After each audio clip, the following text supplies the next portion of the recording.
Good morning. This is Jackie Clement, CEO and Executive Director of the Fair Media Council.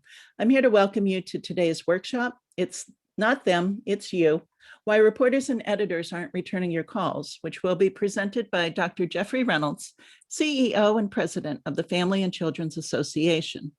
Before we get to the main event, I want to point out two upcoming virtual events which are free for members. On May 11, we fast chat with Colin Pereira from the Committee to Protect Journalists on the growing threats journalists are facing, both here and abroad, and how that impacts your right to know as citizens. Then on June 8, we switch gears to talk business and how to future-proof your organization for the post-COVID era. For that, we chat with Now of Work's Rocky Ozaki. Registration is now open. Simply go to fairmediacouncil.org to reserve your spot. Today's workshop is part of a relatively new series FMC has created specifically for members. And we are grateful to St. Joseph's College for sponsoring this series. We focus on improving communication skills in general and media relations skills in particular. Today, we asked Dr. Reynolds to be our presenter because he's a great case study that showcases how communication isn't a project, but rather a philosophy that fosters leadership, and that makes him an effective advocate. In fact, Jeff has become the media's go-to expert on certain health issues, which he can give details on. I've watched him put a lot of time and effort into establishing relationships with the news media and working to understand what the news media wants and needs from him in order to get his message out. And he has used the resources of the Fair Media Council for a long time. So in short, he's paid his dues. As always, your questions are welcome. Please use the Q&A box on the bottom of your screen. It's up to Jeff how the workshop will run. So I'm turning things over to him now, and he can explain if he'd like to take questions as he goes along or at the end. So good morning, Dr. Reynolds. Hi, Jackie. How are you? So I'm formal good. this morning. So have you given me control over screens and such? Let me see. That is a good question. Let me make you the host, and then I will get out of your way. You know, I have control issues, so. Hang on a second. My screen is giving me issues with Zoom this morning. All right, I'm going to make you the host. All right. And then I'm going to turn off my audio so you are completely in charge. Awesome. And what I'm going to try to do is see if I can screen share. I don't know. I'm going to stop my screen share so you can go to yours. Awesome. Okay. Goodbye. Bye, Jackie.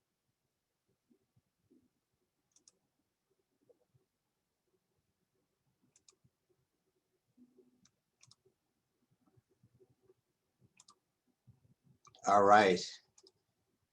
So thank you, Jackie. I really appreciate the opportunity to do this. If you recall, we talked about this maybe sometime in December, and May seemed like so far away. And here we are on Cinco de Mayo.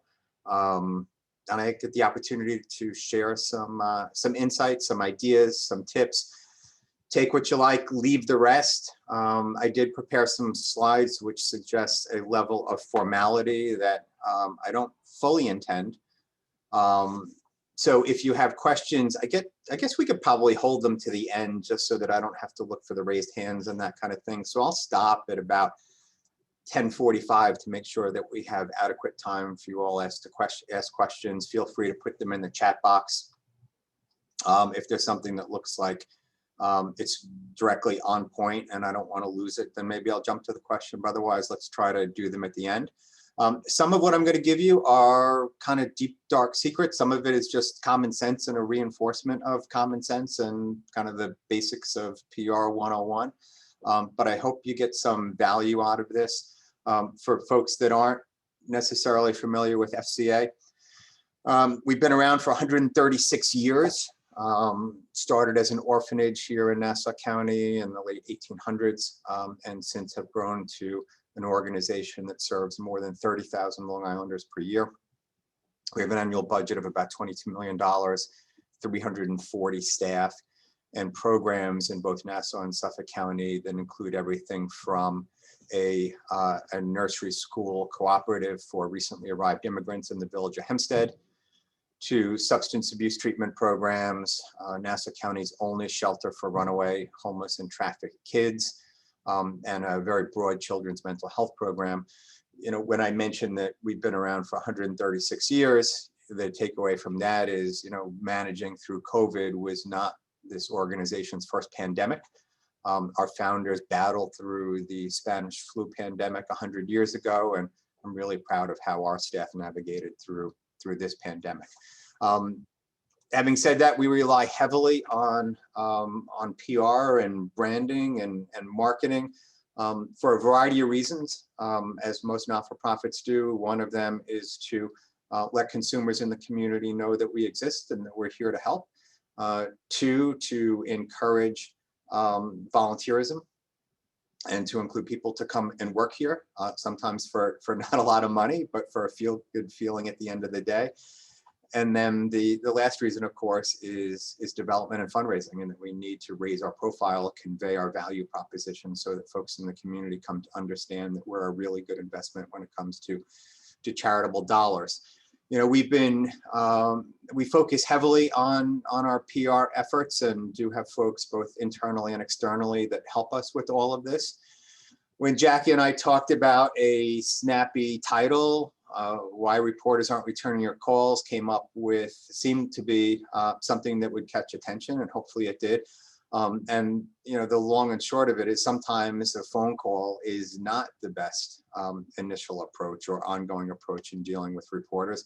There was a meme I saw, I guess going back a couple of months ago on Facebook, that said the best time to call me is, and then it was X'd out and it said just text me. And in reality, we all kind of know that sinking feeling we get when our phone lights up versus a quick text.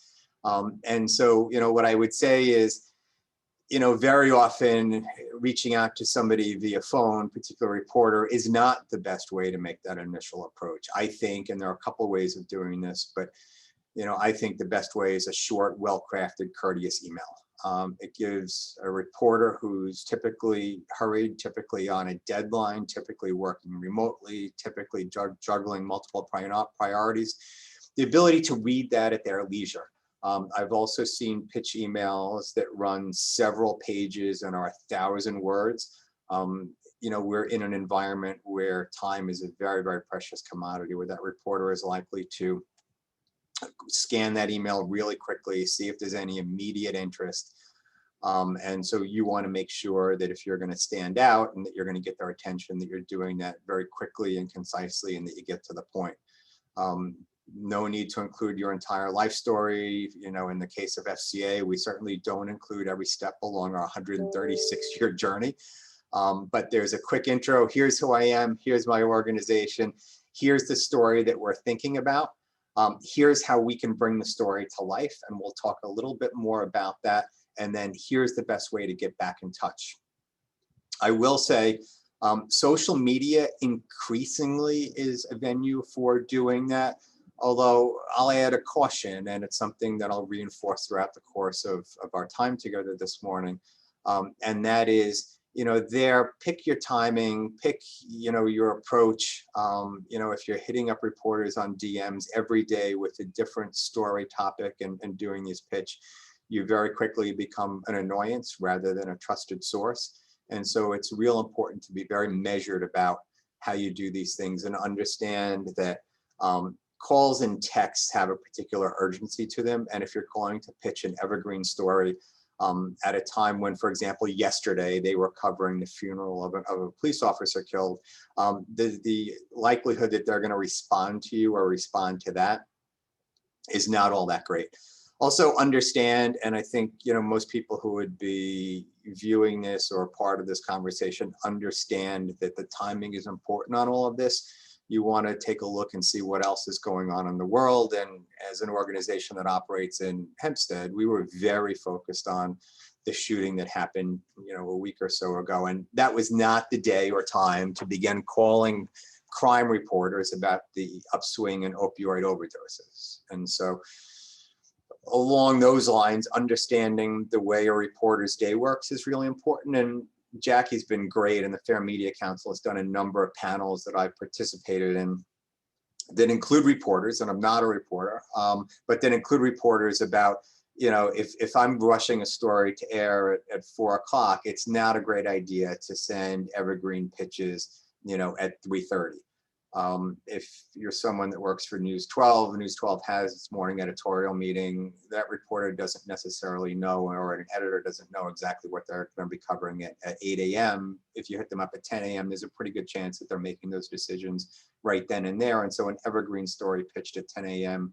during a morning planning meeting also is likely to fall on deaf ears. So understanding the right time, and that varies by venue, but understanding the right time to make that pitch is as important as anything else.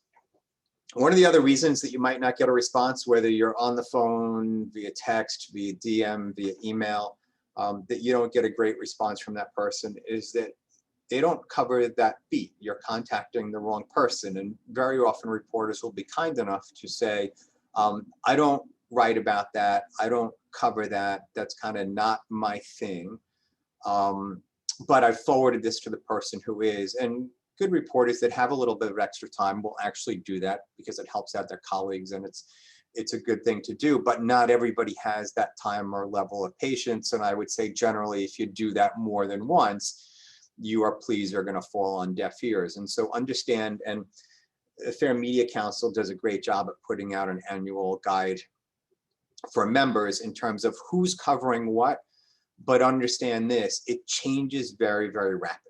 And as the head count at some media outlets begins to dwindle because the advertising revenue isn't necessarily there, reporters are frequently forced to cover or asked to cover larger beats, larger catchment areas, and that kind of thing. And so, you know, at Newsday, there are town editors, there are folks who cover exclusively crime, folks who cover almost exclusively health. Same thing goes for News 12.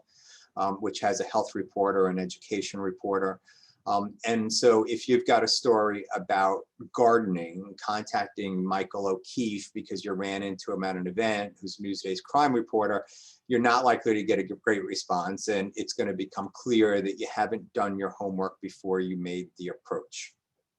And so understand, you know, a little bit of research goes a long way, and Jackie and the Fair Media Council have emphasized this for as long as, you know, I can remember, and that doing some research up front, watching some of the stories produced by that person or reported out by that person, reading some of the articles that they published, whether it be in Long Island Business News, whether it be in Newsday, you know, understand that there are different beats. And along those lines, while Newsday is more general interest, something like Long Island Business News needs to have a business focus to it. And look, that's a broad type of thing. I work in the not-for-profit sector, and very often we have stories that were included in a Long Island Business News, but we always try to draw that connection. So if we're talking about access to affordable housing, then we talk about that in terms of Long Island's overall economy. If we're talking about opioid addiction or mental health issues, then we talk about how that impacts the workforce or how that impacts public safety for our region. Again, always drawing back that connection and not sending out a generic thing to say, well, I have this great story. It should be tailored pretty specifically, or rather very specifically, to that publication, to that reporter, and, you know, maybe some other recent articles along or stories along those lines. The editorial changes are fast and furious. You know, some of you know that the op-ed editor at Newsday recently left, and there's an intern there, and I'm not even sure if she's still the intern because she did have the title of intern. But understand that those changes happen pretty rapidly, and try to stay on top of those to the best you can. I mean, that comes from just spending some time doing your research, communicating with folks at those particular outlets, having conversations with them. I will say, and I'm going to talk a little bit about building the brand and social media and why some of the other things we do are important in terms of building the reputation.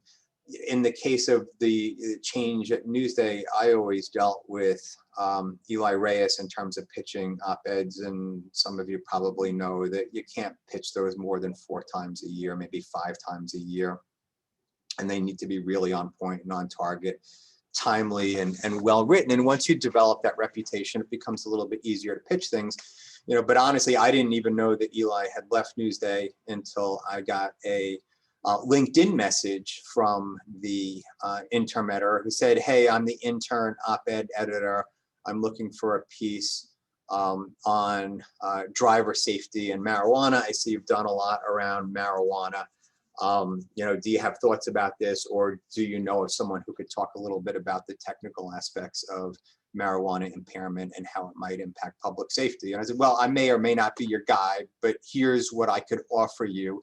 And 6 days later, the op-ed ran in Newsday. And so sometimes making sure that you have that presence on social media means that you're not always chasing stories and you're not always chasing reporters or assignment editors. They sometimes come to you and say, "Hey, I noticed that you seem to have a particular passion for this. You seem to have some knowledge about this. Would you like to do this?" And that part of this is, yeah, you want to be proactive and reach out to reporters and editors, but more importantly, or equally as important, you want to make sure that you're building up your credibility on social media in other stories as the go-to person on any number of issues. Jackie mentioned that I participated in a number of stories on Long Island over the course of the past decade related to opioid addiction. Certainly not the only voice on that, nor do I want to be. And we'll talk a little bit about our obligation ethically to amplify other voices. But it's one of those things that the more you can establish your credibility, the more you can give good, solid quotes that stand up to scrutiny. There's a synergy there that builds on itself and makes the job a little bit easier. So misstep number 2, you're contacting the wrong person at the wrong time. Make sure that you're making the approach to the right publication with the right focus to the right person and doing it in a way that's clear, concise, respectful, and packaged really well. One of the things I've seen, and here at FCA, although I often act as the agency spokesperson, I'm really keyed into the fact that I'm not always the best spokesperson. And there are times when somebody else is better prepared or better positioned to make some of those statements. Sometimes that is a staff member, sometimes it's a volunteer, sometimes it's a board member, but very often that's a client. I can't tell you how many reporters have said to me, "Hey, I got a great news release from X, Y, and Z organization. It sounded great." I called them to try to get their CEO engaged in an interview, and they said that that person wasn't available for another week. One of the things that's really important is that you understand the difference between a media advisory and a press release, that those things are, again, clear, concise, and well written. And if you do a pitch, you need to make sure that the folks who are going to be part of the story are available. Media relations is in no way, shape, or form a 9-to-5 job. And if you hit up a reporter at 4:30 because their stories are done for the day, and they begin kind of planning out the next day, and they call your office at 5:05 and you're long gone, that story will likely die, or they'll move on to somebody else. We need to understand that media, especially in this environment of 24/7 news cycle, really is a 24/7 job. Again, that's in some ways how you build up the relationships. Very often reporters will get thrown onto a story and say, "I know it's a Saturday morning at 11 o'clock, but we're doing X, Y, and Z. Would you be available?" Your willingness and ability to say yes goes a long way towards building that capital. And there are sometimes stories that you'll pitch, and kind of building that bank of goodwill and that bank of availability goes a long way. And I think, the underlying principle here is that it's a two-way street, that this is about creating relationships. There are lots of times when I get calls on Sunday mornings from an assignment editor at News 12 or somewhere else. The last thing I feel like doing is meeting you at my office to talk about an issue that we probably could have talked about on Friday, but that's not up to me to determine. And so the more we can roll with it and help out and work in that cooperative way and create that accessibility, and it's literally an always on accessibility, the better you're going to be positioned for a story that you want, that maybe an editor or reporter feels about, but it's something that you want for your organization or something you feel very, very passionate about. If you promise to produce someone, do so. And so one of the things that we've seen is that, and I've seen this in press releases very often, particularly around some of the rallies and protests that have happened. I've seen media advisories that say, you know, hundreds or thousands will protest in this day and this place, and reporters get there and there's 15 people. You know, that kind of stuff, those kinds of broken promises, you know, they're not good for any relationship. But in terms of building media credibility and building those relationships, that media outlet and that reporter just carved out a block of time because you were going to produce several hundred people. They get there in the rain and there's 4 people holding signs. Probably not going to build a lot of goodwill. And the next time you send something out, they're going to say, aren't these the people that organized the thing that 4 people showed up? Be honest and truthful. If you're only going to have 4 people, say this is what it's going to be. Same thing goes for organizations that line up impacted families. And so I've mentioned the opioid crisis a couple times, and it's really nice to have people with letters after their name comment on what's happening around opioids and overdoses and give fatality numbers and talk a little bit about how opioid dependence works.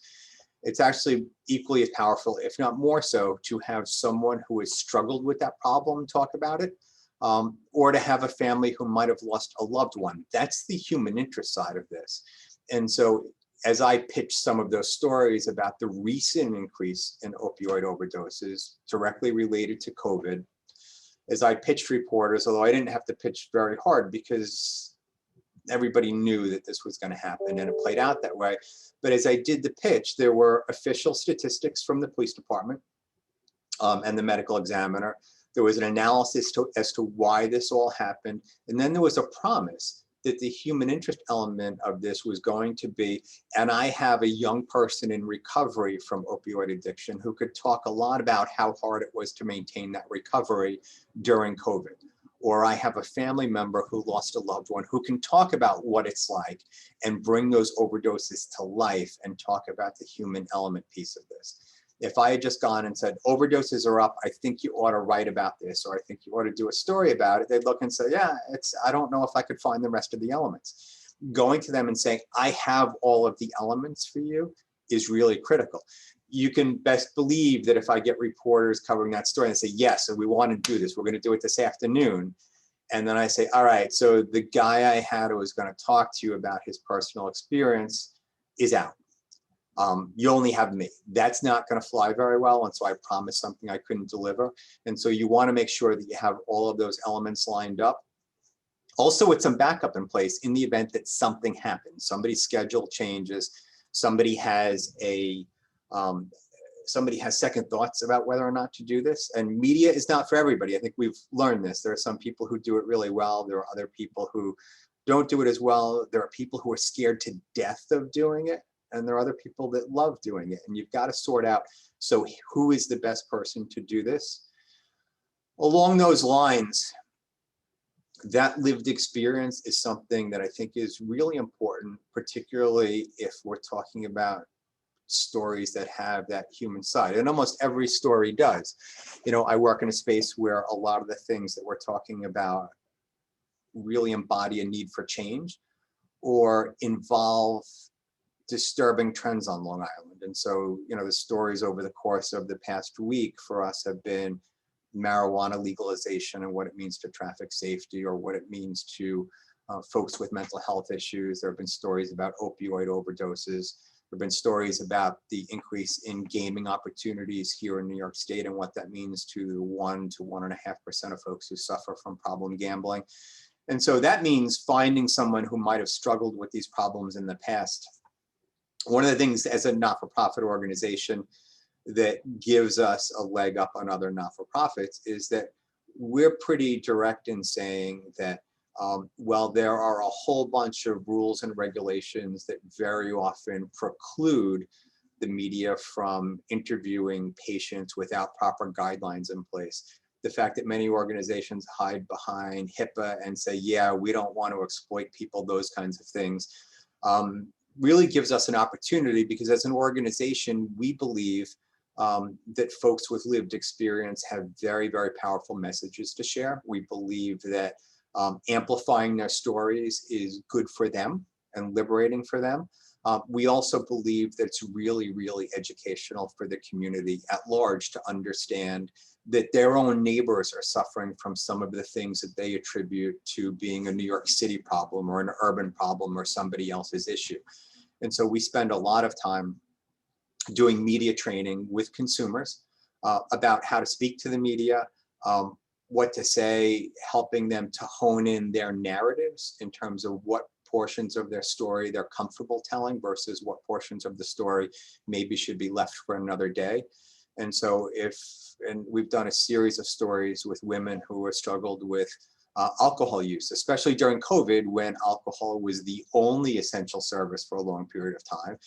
And we went from not being able to have an open container, walking out of a restaurant, to, hey, back up your car and we'll dump a 55-gallon drum worth of margaritas into your trunk. We saw a dramatic increase in alcohol use among women, and spoke with a lot of women about their willingness to share those stories publicly. And there were some elements of those stories, particularly if they had school-aged children, that were not part of the narrative, that were not part of those stories, but other pieces that were. And spending some time with families, prepping them and saying, so let's talk about the implications if you go public with this. What are the implications for your kids, for your neighborhood, your relationships, future employment, those kinds of things. But we make sure that they're prepped up. And when families are ready, willing, and able to tell those stories, that's the goal. That's where the magic happens. And the magic happens not only in terms of reporters saying, yes, this is a phenomenal story, but where the public can connect with these stories in a different way. I've talked about it in terms of the not-for-profit sector, but it applies to everything else as well. So an award-winning series that Newsday produced about groundwater contamination and the responsibility of the folks who caused that contamination and what remediation looks like is really, really important.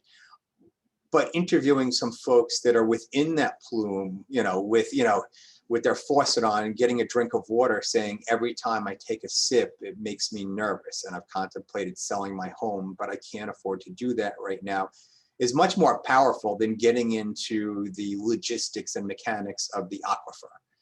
And so those human touches make the stories much more relatable. I would say for not-for-profits, don't be someone you're not. And so here at FCA, we affirmatively employ people that have lived experience. So we have programs focused on violence prevention that involves folks who have a prior history of gang affiliation and have done, in a lot of cases, significant jail time related to weapons and violence. And they become our credible messengers out in the street rather than me in a suit and tie telling people that violence is wrong.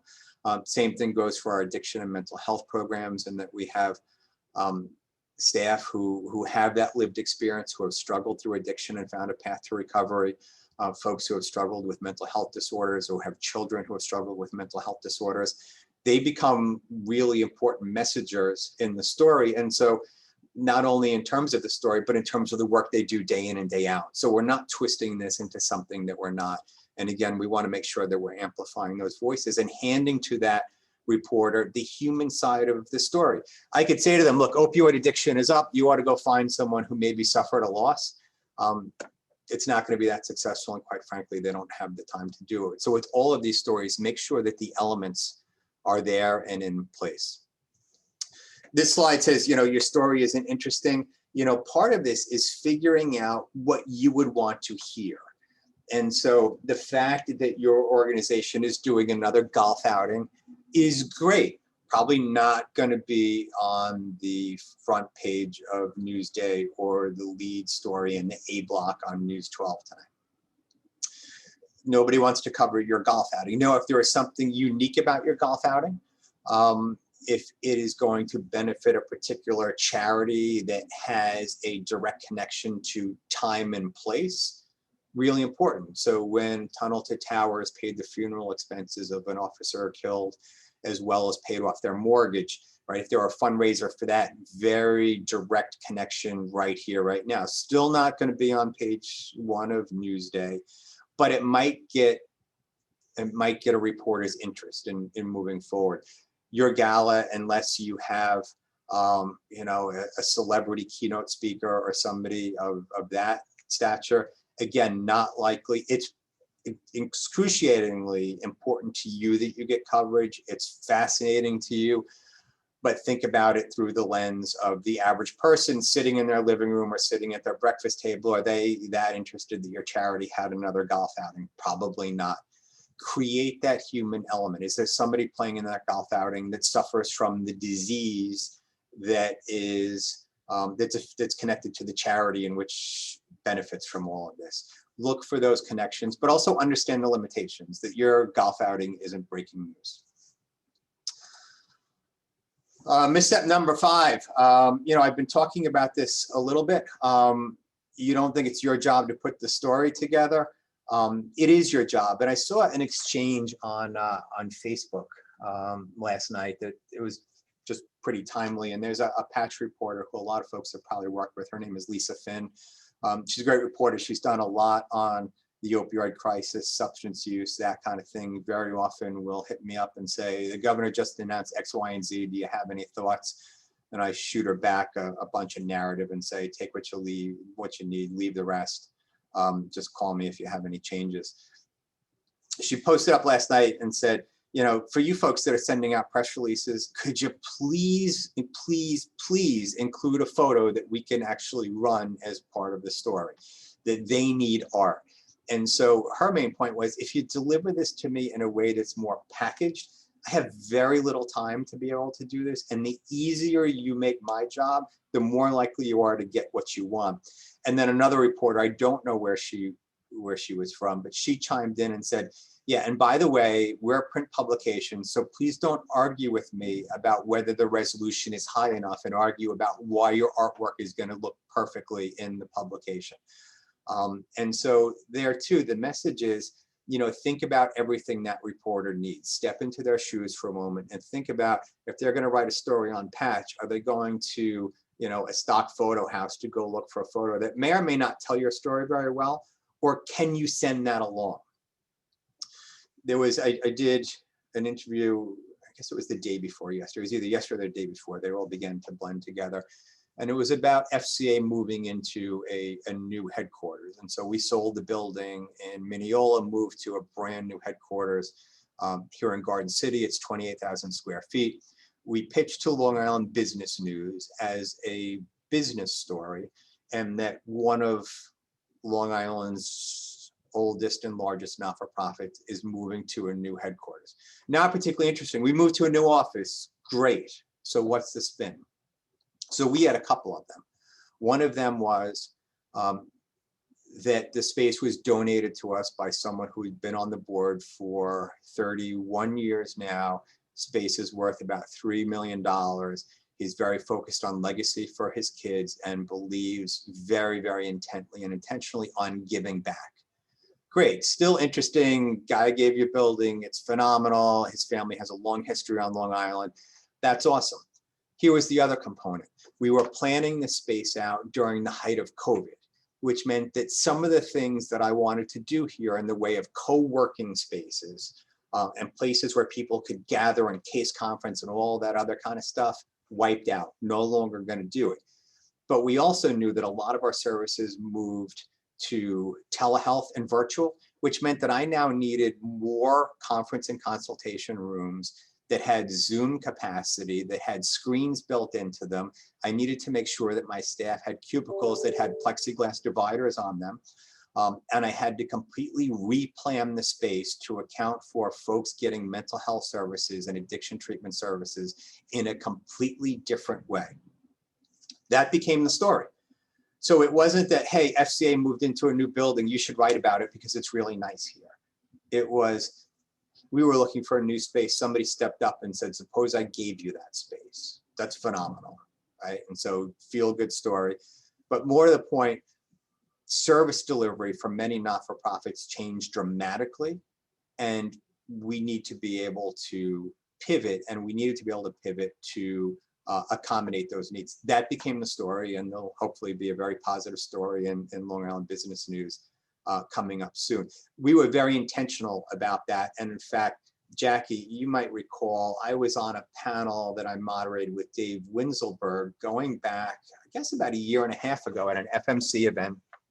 And he said, what's going on is, Dave covers a lot of real estate stories, that kind of thing. And I had said, we got this deal in the works. I'm not sure it's going to pan out, and he said, well, call me first when you got something to offer up. And he was not able to write this story, and somebody else did. Which is great. But it was that conversation I had with him, and he said, call me first. I think I'd like to do that. And from 1.5 years ago, I remembered, look, I had this conversation with Dave, and I told him that I would hit him up first and give him the story. And so, I kind of knew going forward, I'm like, all right, I got someone that's willing to do this. I gave him my word. I need to follow up and do both. And that's how we fleshed the story out. Again, who you can add to the story is really important. And one of the other things about this story was that for our staff, who again make almost no money, coming to a place that was more professional, more convenient, brighter, just more uplifting as they help people rebuild their lives. There's also part of the story. So I said, hey, if you'd like to talk to one of our rank and file staff members about what it's like to come work in a really nice place, that would be helpful, because every time we reaffirm that folks that work in the not-for-profit sector should be working around folding card tables and broken chairs, we diminish the importance of the work. And we've also created a new senior center here where seniors can come in and get their taxes done and get case management and things like that. And if you want to talk to one of those seniors about how empowering it feels like to come to a really nice space instead of this hidden away spot on Old Country Road, you could talk to them too.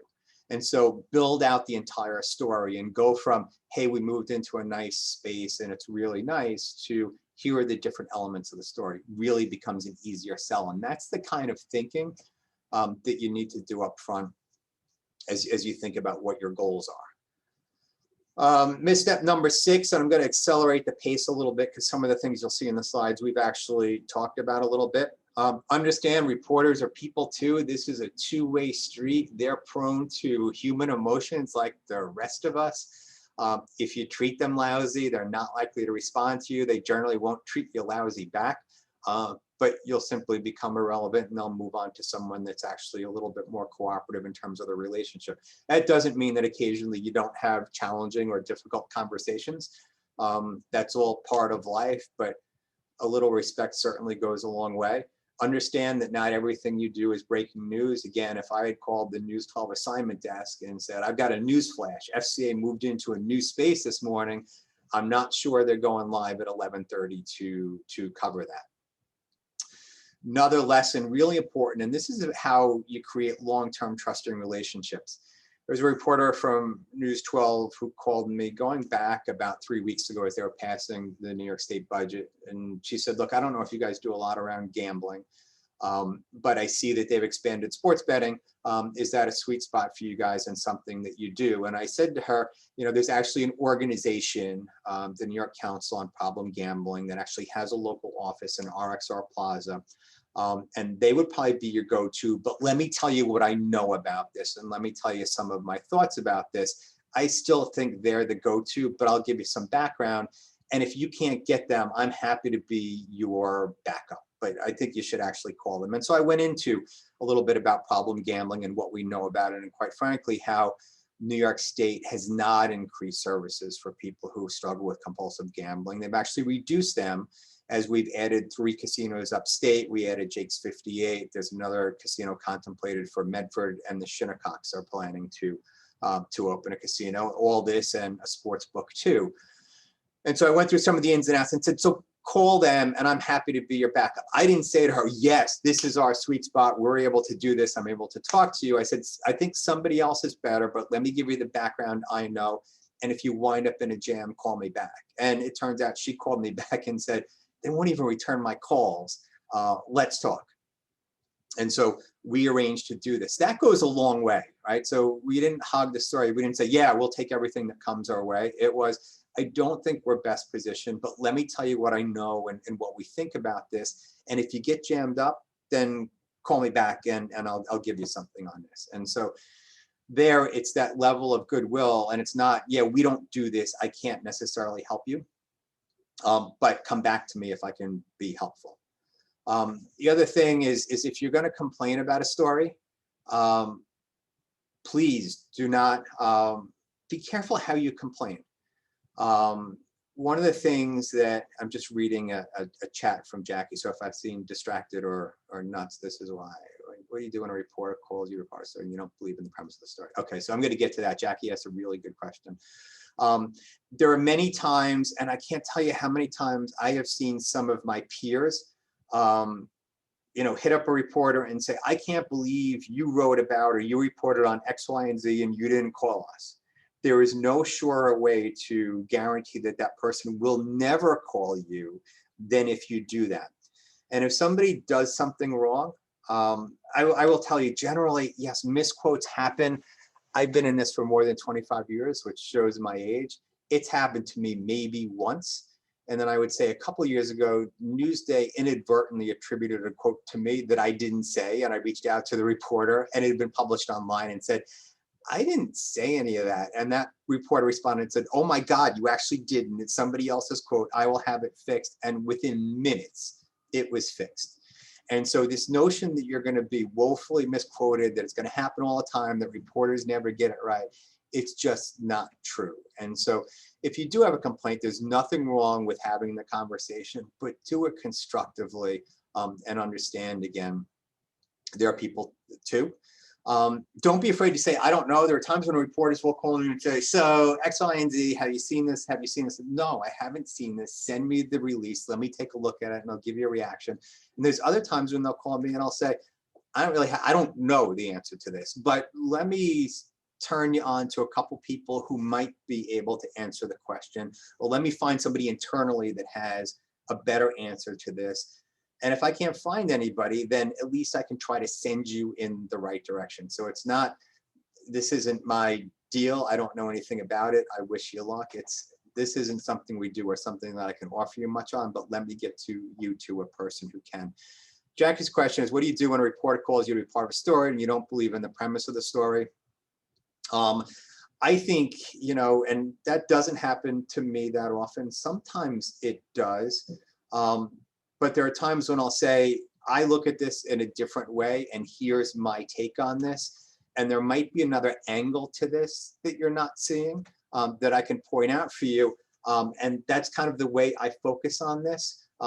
It sounds like that's not necessarily the focus of your story. And so somebody else might be better positioned to fit into the puzzle here. And I just don't think that I'm necessarily the one to do it. But quite frankly, I'm a big believer in that very often, our role and responsibility is to educate reporters. We believe that they're experts in absolutely everything.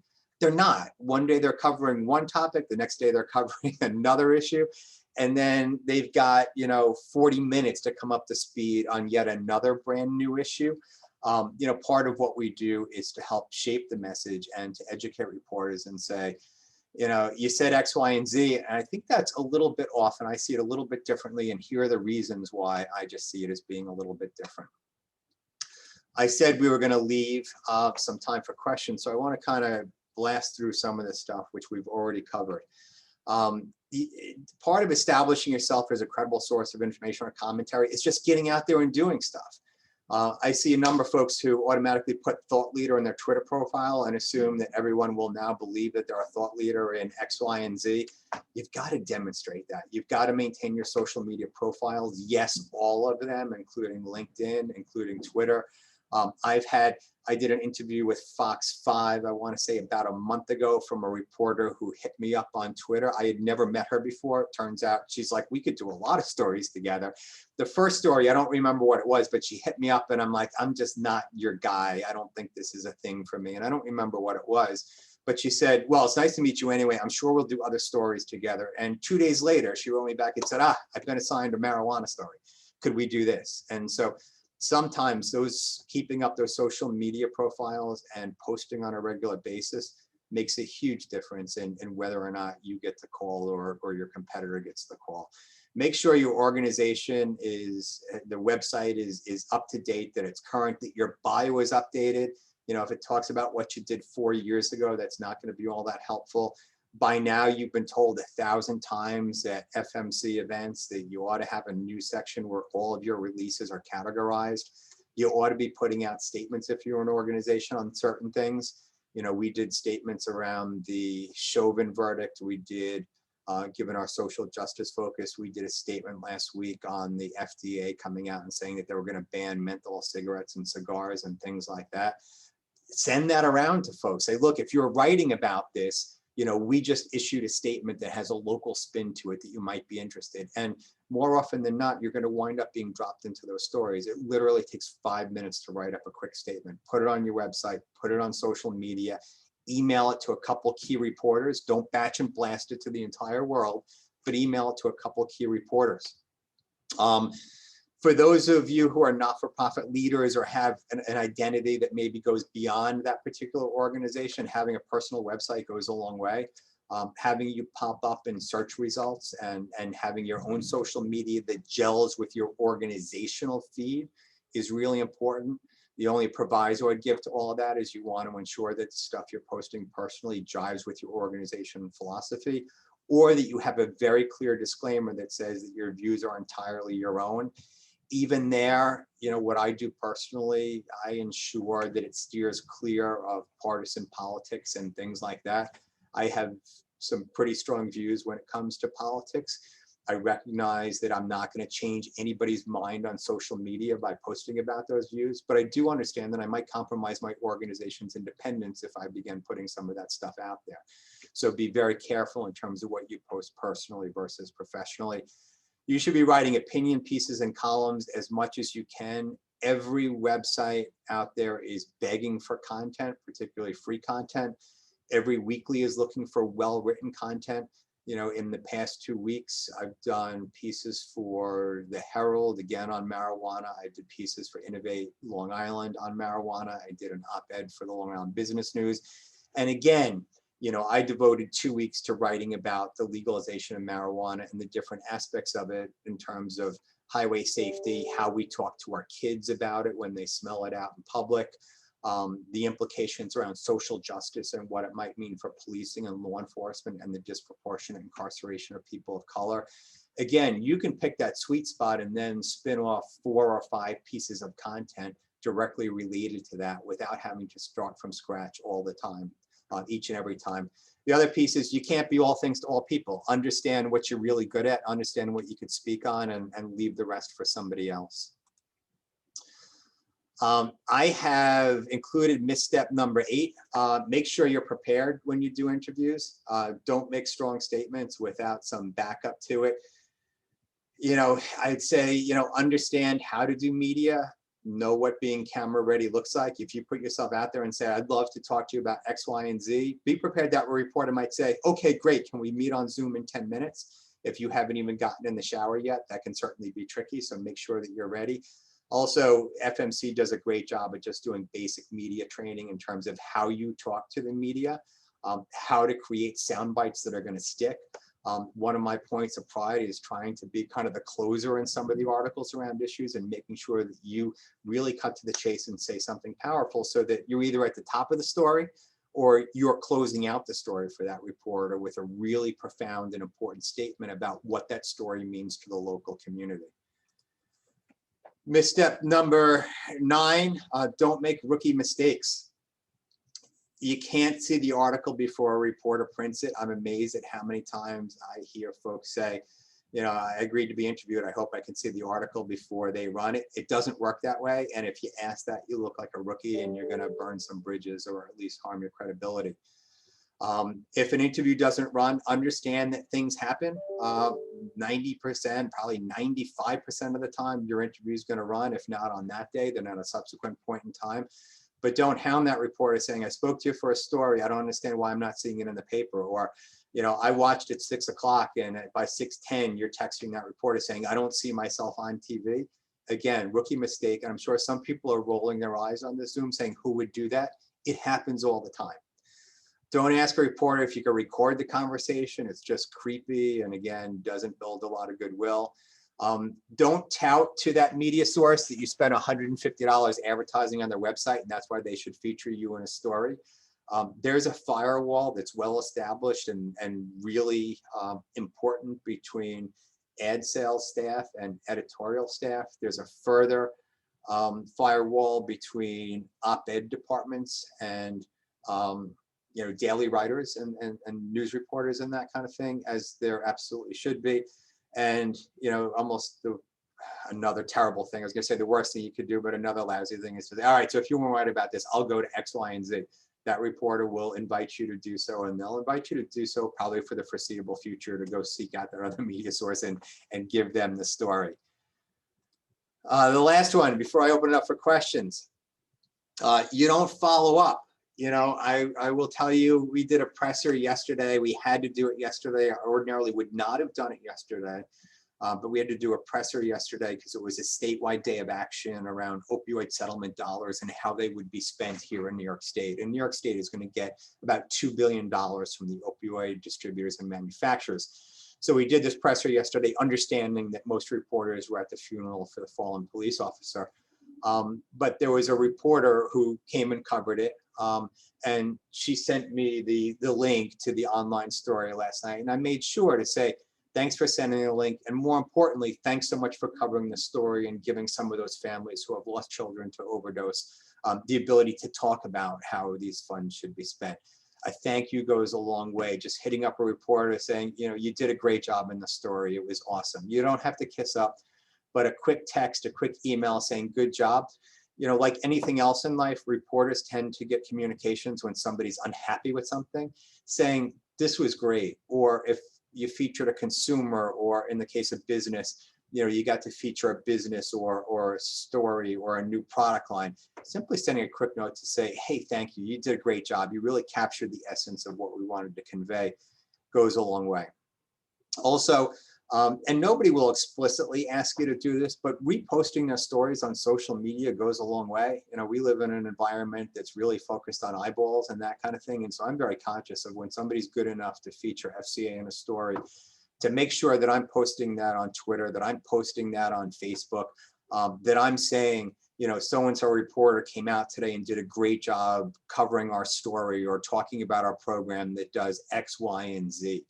Again, nobody has ever asked me explicitly to do that, but I do think it goes a long way. And if your goal is to tell a story and their goal is to tell a story, those goals are unified, and we should all do a better job of telling that story to a wider audience.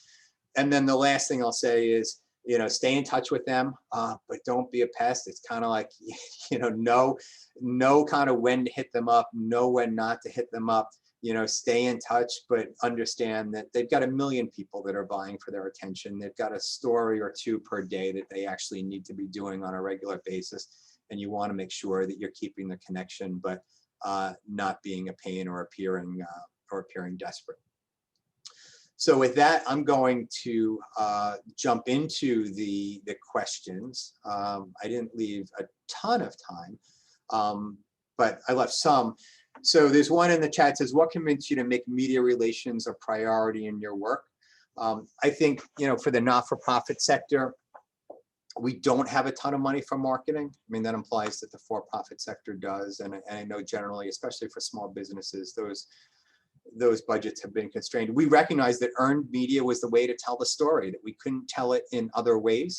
And quite frankly, there were things happening in the external environment that we were addressing. It should have been part of the story. If you think about the key issues facing Long Island right now, they're issues where we provide programs and have for some time. And so, some of those issues include, especially related to COVID, the treatment of seniors in nursing homes. And so we said a lot about that and how we thought that was handled, but also talked a little bit about some of the in-home services we were providing to seniors, some of the grief counseling we're doing with them now as they watch their spouses die via FaceTime as they were trapped in nursing homes.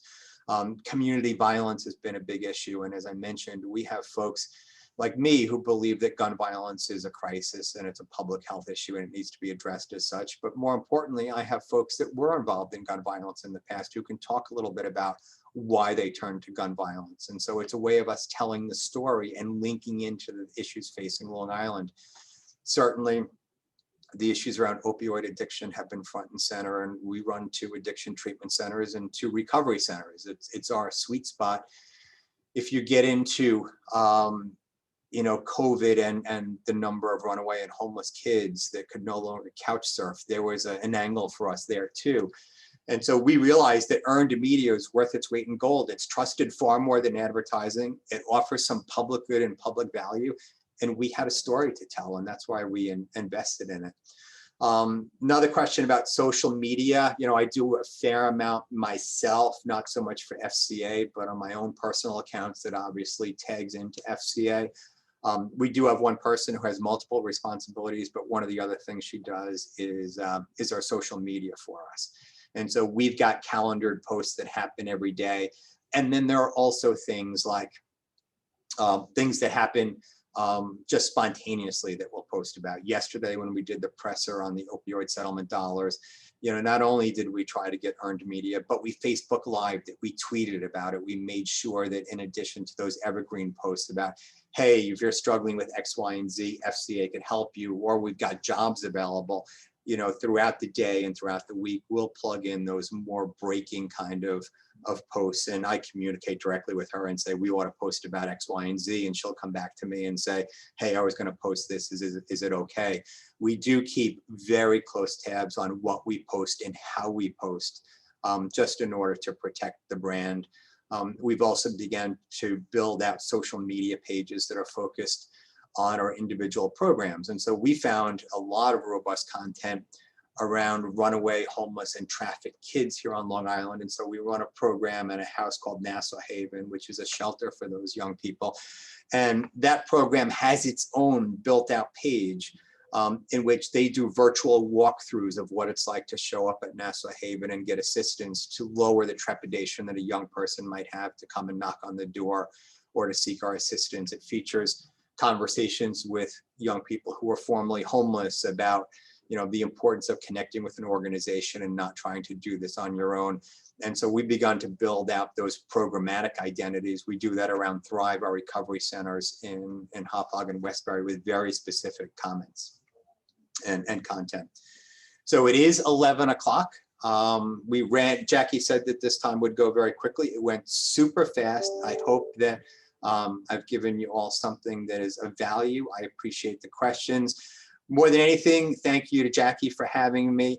I know that there'll be a time when FMC real-time events begin to happen again. In the meantime, there's a ton of really good virtual offerings, and I can't wait to see everybody back in person at real-time events, hopefully later this year. Thank you.